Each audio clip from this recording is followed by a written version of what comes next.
Welcome to Link.tv, a place where people, dreams, and stories are celebrated. We know that when you watch this story, you will have a greater perspective. Together, we paid a visit to a legendary rugby player and head of the KZN Rugby Union, Ed Coetzee. He tells us his heart behind the narrative of the Sharks brand and how he is using the IC Colour campaign to do that. Stay tuned. Ed, thanks for taking some time out to talk about rugby, IC Colour, Sharks, Ed Coetzee's life, all the things that happen. And I know you've had an interesting life, so I want to kind of start by backtracking a little bit and just getting a bit of a story for those that are listening or watching around where life started for you, and then we'll take a journey from there. Yeah, thanks, Dylan. It's a real privilege for me to be here and be part of this morning. So I was born in Pretoria, into a very Afrikaans family. Proud to be Afrikaans. Lived on a farm just outside of Babsfontein. And when I tell Sarah, my wife, about Babsfontein, she just doesn't believe it's a real place. Went to school at Law School Mooifontein, still on the same route. Then I went to Affies, Afrikaans Hoërseun School. Tikkies, played for the Bulls, so I had the proper, route. Progression. Then I came to the Sharks in 2000, and when I came to the Sharks, my mom said to me very consistent, promise, beloof my een ding, promise me one thing. I said, what's it? She says, you're not going to marry English girl. I said, I promise you, mom, nooit ooit nie. Then I married Seren, the most English girl, whose dad's Irish, and he was the head of drama at UKZN for 34 years. So there, it was a culture shock for everyone, but it's all good. That's awesome. So you went from, I keep saying from Babsfontein, which most people don't have a clue where it is. I'm battling to figure it out. From Babsfontein to Biarritz in France. So obviously you'd done a season with the Bulls, season with the Sharks, playing professional rugby, and then you went over to France for a couple of years, huh? No, we actually went over for 6 months initially. So I was under contract with the Sharks, and I just wanted to get away, and went over there for 6 months, and it was such a lekker thing, and we felt that our lives, we actually got married, Sarah and I got married in January, we left in June, and we just felt that God was telling us to lead a simple life. At the age of 24, had a big house, lots of cars, and you're living a bubble, but it's so lucky, you don't really want to get out of it. And we had to make a decision to get out of that, and we arrived in the south of France, couldn't speak a word of French, and it was just the two of us, newly married, and it was a tough, exciting start of an 8-year journey that, looking back now, was probably one of the greatest seasons. Really, yeah. So 8 years, but I mean, when you arrived, you would have been, as far as South African players went, professional rugby players, certainly one of the earlier recruits to that part of the world. So I can't imagine too many other Springboks or guys being around there, right? Yeah, there weren't a lot of foreigners actually in that league at this stage, because it was a newly professional league, and a lot of the guys, because it was more comfortable, would go to the UK. And we wanted to go for the experience too, so we ended up going to France, and we thought it initially, as I said, was a 6-month thing, and it was just unbelievable. It was so lekker. What made it lekker? Lekker means nice for anybody listening. In South African world, lekker means it's awesome. If you don't get lekker, even if you don't know what it means, it sounds lekker. Yeah, it sounds great, yeah. I think our marriage just was, had so much time. We had time to find each other. We had time to, away from pressures that we had here, just to build our life. And, we learned a new language. I said both Sarah and I learned a new language when we went overseas. I learned French and she learned Afrikaans. Because wherever we went, I was like chatting to an Afrikaans. She was like, cool, got that. And no, but it is just, and it's also such a beautiful place. I mean, it's one of the, in my opinion, one of the prettiest places in the world. South of France got waves, right? Yeah, Biarritz. So do you surf? No. I surf like a rock. My dad always told me, you don't go deeper than your waist, and the sea's not your friend. So I'm trying to tell it to my oaks, even though they were born in Biarritz and we live in Salt Rock or Simbiti, that they can't go deeper than their waist. So even when they go swimming with their mates from Schlali, my oaks are there. We're going to change that for them. Yes, I hope so. So obviously started a family in France. That must have been pretty interesting, obviously trying to figure out how this all works, young kids, foreign language. It was very interesting. I'm claiming that it was interesting for me, but my wife had to go through the whole system. And I think the French system's unbelievable, but it's also quite cold, and you're just a number in a social system. So while it is very good from a care point of view, the emotional side's not there, All our kids were born through cesarean, partly because of the size of them. They were 4.6, 4.8 and 4.3. DNA doesn't lie, right? Yeah. And And I've never, because I was the only child, my brother and sister got adopted, and there were no cousins in my age group in our family. I was never around a baby. So the first baby I ever touched was Daniel. Wow. When he was born. And Seren's mom came the week after, because you have 5 days in hospital. And I'll never forget, Seren was in the hospital bed, Daniel was in the little bassinet, and I was sitting there, and he started getting the hiccups. And I was like, this kid's having a fit. And I quickly pushed the emergency button. I had the ERX running, and they had nurses running, and they said, what's happening? I said, this kid's having a fit, please help. And he was just having hiccups. So that's how you learn. That's how you learn. So obviously from there, 8 years, that's quite a long time. And then the draw, this is where I get excited, because you felt this draw to come home. You want to talk about that a little bit? What called you back to South Africa? Yeah, I mean, you can go on your phone now, you can click on News 24 and you'll find 20 reasons to leave South Africa, you know. And we were over there. I had a nice job after I retired from rugby. I worked in a bank called Credit Agricole, similar to FNB, Standard Bank. And I ran my own agency in Biarritz, and we had a lovely life. The kids were born there, they were in a school. But we just felt like something's missing. So I phoned my mom. I said to her, I had to phone my mom every Sunday at 2 o'clock. It was like, if I didn't... Afrikaans way. Yeah. If you phone after 2, there's a problem, and then it's 2 phone calls, you know.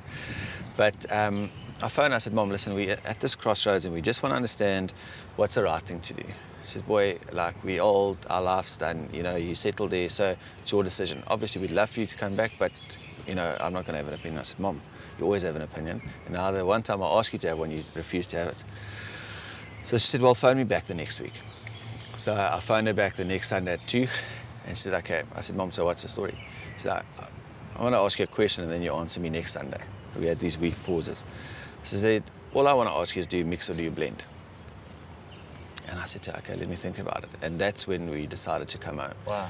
Because we were French naturalized, the kids were born there, we had an unbelievable job, everything was beautiful in this beautiful place, but we mixed, we didn't blend, you know. And I felt like if you're born in South Africa and you've lived here, it's in your DNA. You can't, you want to escape it, you can't, and you just got to embrace it. And so we came back with 3 young kids. Daniel was 5, Daniel was 6, Ben was 5, and Christian was 3 months. So we came back, and it's been the most unbelievable experience since we came back. That was in 2012. Okay, so you came back, and then did you jump straight into the Sharks kind of? No. I promised Seren that I'll finish with rugby. I'll never go back. We won't even. You made many promises to Seren over the years, eh? But this is the only one I didn't keep. Okay. And the only big one I didn't keep. And yeah, so I started working because I studied accounting, and then I did my honours in financial planning. And I started working in a financial services company that had a Category 2 license, so we managed our own funds, unit trust. First it was wrap funds that we changed into unit trust, and we managed people's money. And my life was cool. It was safe, it was boring. And then I got asked to do a 3-month consulting thing at the Sharks. And I said to Seren, okay, it's only 3 months. And it was only 3 months, but then the 3 months turned into what is now 6 years. 6 years later. Yeah. Okay, but somewhere in the middle of all this is part of your story that I love. You went from accounting, you went from rugby to accounting to financial management to studying diversity and inclusivity, doing a doctorate in that, right? Yeah. In Cape Town. So I think it's probably a little bit of the baggage that I have. You know, you have to prove yourself as a rugby player that you're not so stupid, got to break the stereotype. So I've never stopped studying since I went to school at the age of 6. Sure. And I'm even studying now at the moment. And when I finished my honours, I went to, I did a few short courses, and then when I felt like the need to do an MBA, because, you know, if you do accounting and you do financial planning, your next step's the MBA. So I found a program at UCT that I wanted to do, and I went to the chairman of our board, and I said to him, listen, like, can the Sharks fund this thing for me? I said, what do you want to study? I said, no, I want to study this MBA. He says, you're already a robot, you think too much in a box. This is just going to make it worse.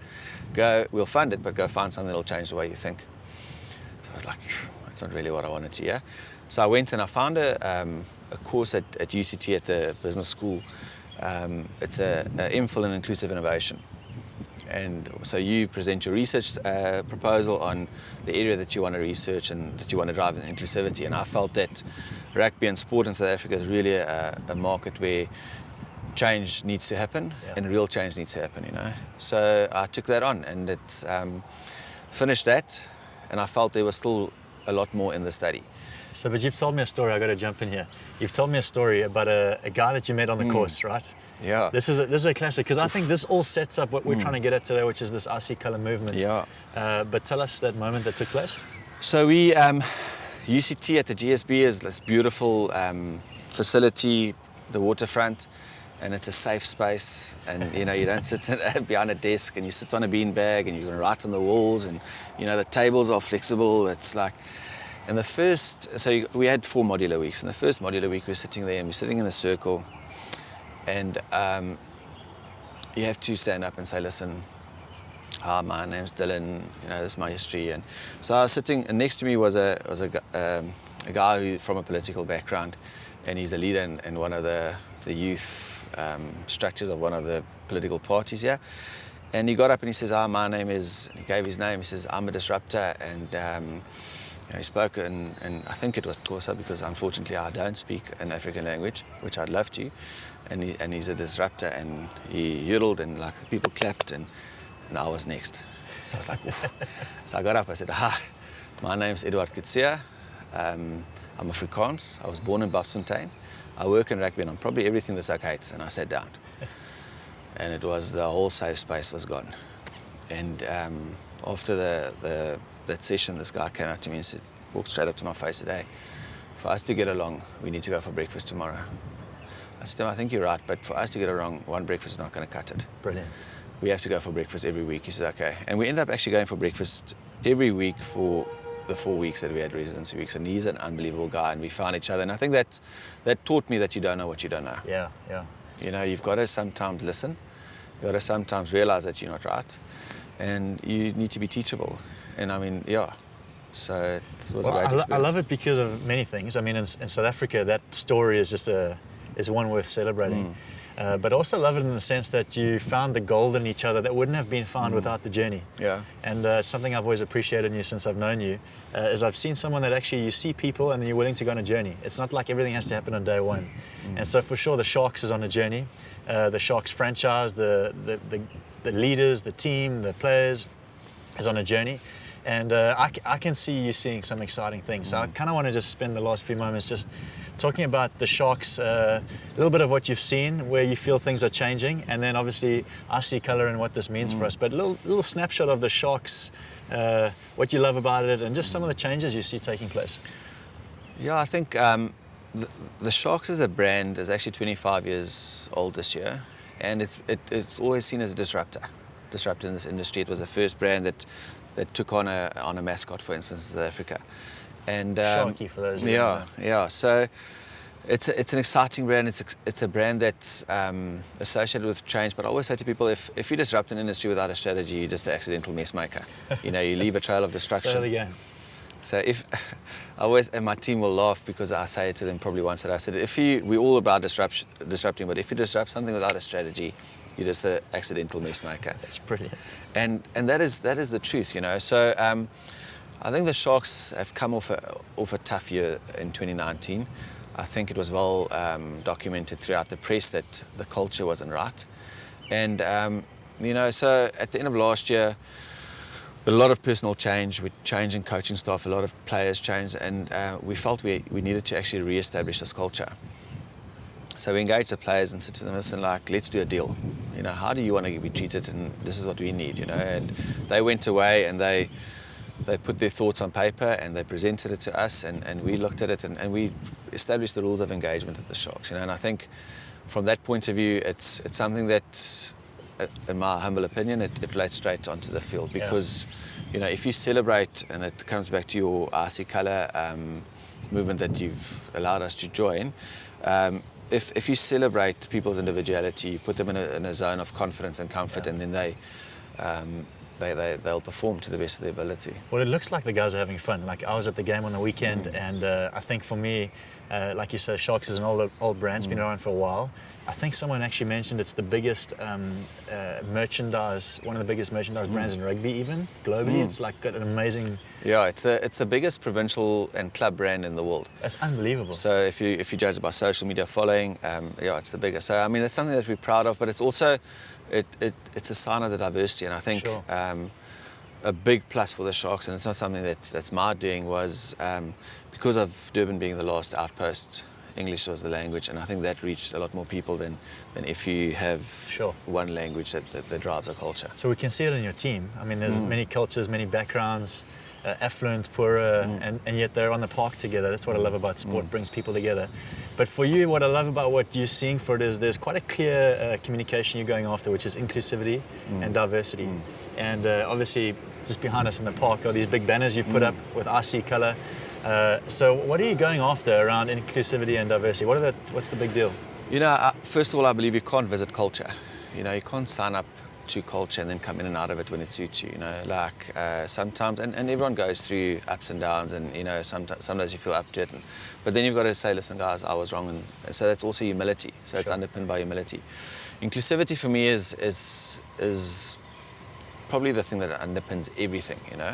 If you look at what an inclusive environment is, inclusivity is, and I always say to people, the day you feel you can't be yourself at work, the inclusive environment's gone, you know. So we've got to establish the culture.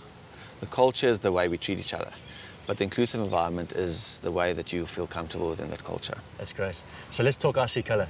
So obviously there's this buzzword at the moment, and because of the caps the guys are wearing, RC colour caps, Super Sport's asking questions, and obviously people are just generally inquiring about what does RC colour mean.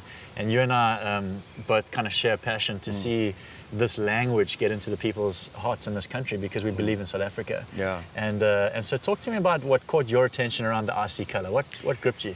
Well, first of all, it was your message in church one morning that ignited this flame, because we all knew what we wanted to do, but we didn't know the language. We don't know the language, you know, and it's exactly, it brought together what we wanted to achieve. You know, RC colour is a statement like the words that you've provided to us, you know, is a statement of intent, and I think that is, if your intent is to be inclusive and drive diversity and be positive, you know, and in our area of sport, transformation is a topical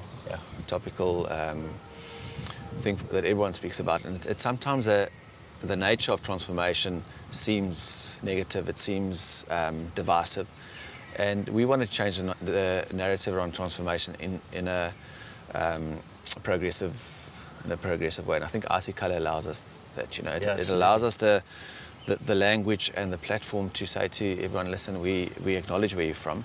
We don't want you to change who you are. We celebrate you, and there's a place for you in this space. Yeah, that's great. I think someone made a statement once. They said, we don't want to be known for what we're against. We want to be known for what we're for. Yeah. So I like the language of RC colour, because there's much that we might be against. Everyone's got their preference. But RC colour is a language that puts us on the front foot, that says, well, this is what we're for. We're for the different cultures, we're for the different backgrounds, we're for the family stories that don't line up with ours, but they matter. And I just love that you're bringing that into the world of sport and media even. So I'm excited about that. Also, one of the things we're pretty sure of is that words create worlds, you know. And so when someone jumps up and says RC colour, it's generating a world that responds to that by going, this is fantastic. Yeah. They see me. Yeah. Even one of the words we keep playing with is the South African classic Ubuntu, you know. I am because you are, or I am because we are. And there's just such a dynamic kind of thing happening, I think, in the RC colour movement, but also just in the world of sport and the way different environments relate to each other, which is to say, like, we're better together. Yeah. And actually your story matters, and actually I'm better when you can be you, and you're better when I can be me.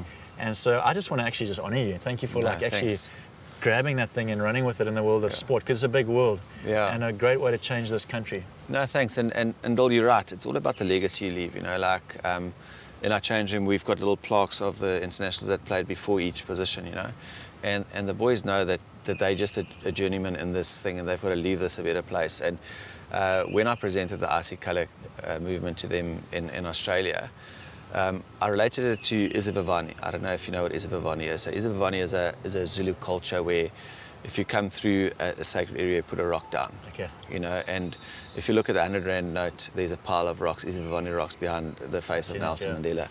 And I think I said to them, RC colour is similar to Isvavani. It's not something that's going to die. It's the way we treat people. It's the narrative. It's the way we speak life. And if this pile gets bigger, it can shine light into the city. It can shine light into the nation, and that's why RC colour, I believe and I hope, will never die. That's awesome. And I want you to maybe try and encourage guys that maybe hear this and they're in business or they're in education, they're not in sport, they're not in church, but actually this is a language for everyone. How would you speak to the guys that are going we like what we're seeing, but what does it mean for us, When you go out on the limb, I suppose, and you take the courage to go outside of your comfort, you have a lot of people that criticize you. And the first thing that happened was when we went with RC Colour, we had 99% of unbelievable positive feedback, but you have the 1% saying, can you guys not just drop the race thing, the colour thing? And I said, hang on, it's not about race. RC Colour is not a soft thing. It's actually you stand for something. You're fighting for inclusivity. You're fighting for everyone to have a place, And I think that's where RC Colour is not just the way I see it, just to sport or church or anything. It's a movement that covers society, And if we want to affect social change, you've got to actually embrace this. That's great. So it's a human thing, right? So I love that. One of the things you've started doing because of the RC Colour framework and language and movement is the flag handover. And for us, one of the things we keep saying is, when last did you hear the words Rainbow Nation in South Africa? And yet do you know when our flag was launched? I think it was mid-90s, the new flag. It was launched. It was the only international flag in the world that had 6 colours on it. And it really stood out as a thing to say, we are a Rainbow Nation. We are totally unique. We carry cultures that other countries will never have. And so I love the fact that you're now taking the flag that represents all that, and there's a handover process. What's the kind of thing behind that? So as part of the RC Colour movement, we didn't want to formalize it. There's no call to action, because I believe if there's a call to action, it'll die. If it's a movement, it's the way. So the banners is there, and the banners will be there for all our home games. The flag handover is just to say that we love our nation. We love the Rainbow Nation. We see the colours. We celebrate the colours, each and every colour in this Rainbow Nation. And no matter who comes here, here's a flag, because we celebrate this.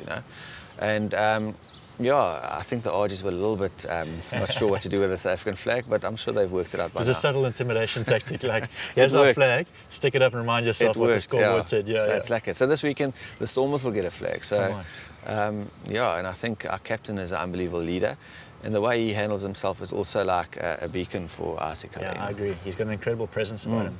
So again, just to honour you guys, love what's happening at the Sharks. Thank you. And there was certainly a buzz. Got to see some of the guys in the change room post-match. And there is life in your camp. And for me, that is the RC Colour thing. There's just life. You've seen the potential, you've spoken into it, and now we're all enjoying it. And so looking forward to a couple more of these. Thanks, Dil. And the thing is too, when you come to sport, RC Colour is not dependent on the results of the field, So we're going to lose games. We're going to lose games probably by a bad margin. But we'll win more than we lose, because we believe that we've got the right players and we believe in our structures. But RC Colour is a way of life, and it's not dependent on results, So I think that should be the same in all aspects of life. You can't celebrate colour when your business is doing well, and when it's not doing well, you forget about that. It should be part of your DNA. Yeah, I love that. Well, thanks, man. All the best for the Stormers game. Oh, thanks. Look forward to chatting again. Yeah, anytime. Thank you. Man. Cheers.